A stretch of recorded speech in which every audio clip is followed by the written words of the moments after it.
എടാ ദൈവം ഇല്ല ഇല്ല ഇല്ല എടാ ഉണ്ടെന്ന്. ഓരോ അരിമണിയിലും അവനവന്റേതായ പേര് എഴുതി വെച്ചിട്ടുണ്ട്. അതേ അവനവന് കിട്ടുള്ളൂ. അങ്ങനെയാണെങ്കിൽ എനിക്ക് ബസ്മതി റൈസ് മാത്രം കഴിക്കാൻ പറ്റൂ. അതെന്താ? എന്റെ നല്ല നീളമുള്ള പേര് മട്ടേരിയിൽ എഴുതിയ തകയില്ല. നീ ഏത്തിസ്റ്റാണ്. ഒന്ന് പോടാ, നീ അങ്ങനെ പറയണ്ട. ഞാൻ ഏത് രാഷ്ട്രീയ പാർട്ടിയിലും ഇല്ല. ദൈവം ശരിക്കും ഉണ്ട്. എന്റെ മുത്തശ്ശന് ഒരു റിയൽ ലൈഫ് അനുഭവം ഉണ്ട്. പറയട്ടെ? പറ. പണ്ടൊരിക്കൽ എന്റെ മുത്തശ്ശൻ സൈക്കിളിൽ വരുമ്പോ റോഡ് സൈഡിൽ വയസ്സായ ഒരു വൃദ്ധൻ കൈ കാണിച്ച് തടുത്തു നിർത്തി. എന്നിട്ട് പറഞ്ഞു, ആശുപത്രി വരെ ഒന്ന് പോണം, നല്ല വെയിലാണ്, നടക്കാൻ വയ്യ, എന്നൊന്ന് കൊണ്ടാക്കുമെന്ന് പറഞ്ഞു.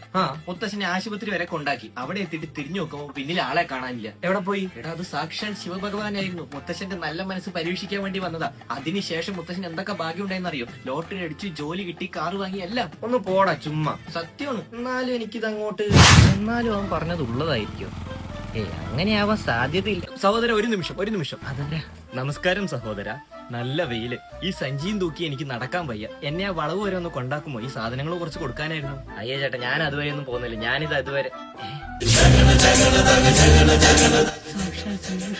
വന്ന് വണ്ടി കയറി. സന്തോഷം. നിനക്ക് നന്മ മാത്രം വരട്ടെ, ബുദ്ധിമുട്ടാവില്ലല്ലോ അല്ലേ? എന്ത് ബുദ്ധിമുട്ട്? ആ സഞ്ചി തന്നെ. ഇന്ന് കേറ്. ഇനി ഭാഗ്യങ്ങളുടെ കുത്തൊഴുക്കായിരിക്കും. മയിലിറച്ചിയുമായി പോയ 2 യുവാക്കൾ പിടിയിൽ. ഷാപ്പിലേക്ക് മയിലിറച്ചി വിൽക്കാൻ പോകുന്ന വഴിക്കാണ് സംശയാസ്പദമായി ഇവരെ പിടികൂടിയത്.